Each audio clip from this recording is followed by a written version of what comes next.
Why did CBS News reporter Lara Logan get detained today? Why were she and her TV crew held by police today? Why did CNN's Anderson Cooper get physically attacked today? This is the footage of him getting roughed up yesterday. Today it happened again as the vehicle he was traveling in came under assault. Why did an ABC News cameraman and producer get threatened with beheading today? Why were Fox News correspondent Greg Palkot and his cameraman Olaf Wigg severely beaten and hospitalized today? Why was ABC News correspondent Christiane Amanpour harassed and jostled on the streets? Why was her camera crew's car attacked? Why was CBS's Katie Couric surrounded and overwhelmed in the streets? Why was the BBC's Ian Pannell accosted by a group of men while he was reporting? Why was his fellow BBC reporter Rupert Wingfield-Hayes stopped and taken into custody by police for several hours before he was released? Why were 3 Al Jazeera journalists taken into custody before they were released? Why did Swedish journalist Bert Sundström of SVT Public Television disappear and then turn up in a hospital seriously injured with stab wounds? Why are all of these journalists getting attacked? Why are all of these reporters being threatened and being hurt? What's happening in Egypt right now is not about journalism. It's not about journalists. It is about the Egyptian people trying to topple their own government. So why are all of these reporters covering that getting attacked? It is not fair to call what's happening on the streets of Egypt right now chaos. It is not fair to call it crisis. It is not fair to say this is spiraling out of control. What is happening on the ground in Egypt is planned. It is a strategy. The Egyptian government is trying to stay in power. It is trying to beat a popular uprising against it and to hold on to power as long as it can. And in order to do that, the government has made a strategic decision to use violence to get its way. First and most directly, it's using violence against the opposition protesters in the streets. Fair warning, this video we're about to show you is short. It may be difficult to watch. If you want to turn away for a second, now is the time to do so.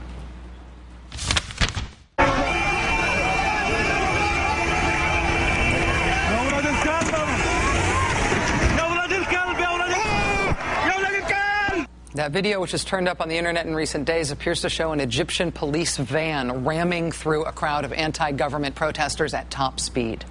While difficult to watch, that is the easiest use of violence to understand. It is simply making it physically dangerous or even deadly to protest against the government. That's first. But second, it appears to have been the government's strategy to make sure that what had been a non-violent protest movement turns violent. Why would the government want that? Why would they want a non-violent movement to turn violent? Because who would begrudge a government using force, even extreme force, to put down violent, bloody mobs in the streets? A government using force to put down a bunch of people doing this, on the other hand, that is seen as, frankly, less cool by the international community and generally by your own people. So the reason you saw everything go haywire in Egypt over the last 36 hours or so is because the government pulled out all of the stops to turn this into this. That is one side strategy in this. That is the government strategy for staying in power. What's the other side strategy against that? How can the anti-government people, the opposition forces, how can they resist and survive that strategy and still try to win? Here's how our own Richard Engel explained that last night while overlooking a full-on street battle in Cairo. He wants everyone to be painted with a negative brush, that everyone involved here are people who want chaos and dissension, and that the president would then need to step in as a good leader to implement law and order. That's what the protesters think the scenario is, and they expect after this there will be a more serious crackdown, potentially martial law, and even more use of the goon squads. Richard, how do protesters win against a strategy like that? I think they win by information, and that's what they're trying to do. They have to counter this story. They have to tell people how it happened, how it really started, who is fighting. They have to remain nonviolent, and the protesters aren't doing a very good job of that. They feel attacked, and they say they have to defend themselves.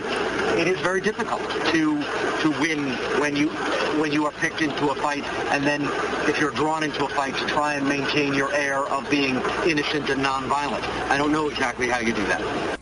Remaining non-violent in the face of violent attacks by the people you are trying to defeat? That is almost humanly impossible. It's why we lionize leaders and movements that are able to get large numbers of people to do that, to stay nonviolent even when they are physically provoked, to stay nonviolent even when they are verbally assaulted, to stay nonviolent as a central strategy of defeating the forces that are keeping you down. The opposition to Hosni Mubarak in Egypt is not new. It has long existed in various forms. He's been in power as essentially a dictator for a very long time. But this current protest movement to actually get rid of him, this movement is about now 9 days old. In 9 days, can you grow a big, organized movement that is disciplined and capable enough to do what you need to win? One that is capable of staying nonviolent when violence is the main tactic that is being used against them. It would not be a miracle if that were true, but it would be close to a miracle. The violence in Egypt right now is not a byproduct of the fact that there are anti-government demonstrations going on. The violence is not inevitable. It is a tactic that is being used by one side. It's a tactic being used by the Egyptian government, and that is obvious to anybody who's there. It is obvious to anybody who is reporting what's happening on the ground there. Which brings us back to this question. Why are we seeing journalists getting attacked? Attacked in the streets? Hunted down, rounded up, having their equipment smashed and confiscated, getting kicked out of where they are staying because the fact that they are there poses a risk to anybody else who is staying there? Why are they being attacked? Because they need to be stopped. They need to be stopped from stating the obvious. They need to be stopped from showing what's happening and what they've been reporting since it started, which is that the violence was started by the government against its own people in a last-ditch effort to stay in power. If you are the Egyptian government, that story has to be stopped. And as a result, journalism has to be stopped. And so journalists have to be stopped. And sometimes that looks like this. You do not attack reporters and cameramen, and you do not ransack press offices because you are looking for good public relations, because you want to present your spin to the world about how things are going. You do it to stop journalism. Damn the consequences. Because the real story that journalists are able to tell is so dangerous to your strategy to stay in power. The Egyptian government is trying to win. The violence is tactical. The danger to journalists is tactical. Ominously today, now that they have taken these steps towards stopping journalism, we saw them step up what they want to replace it with, their own version of the story.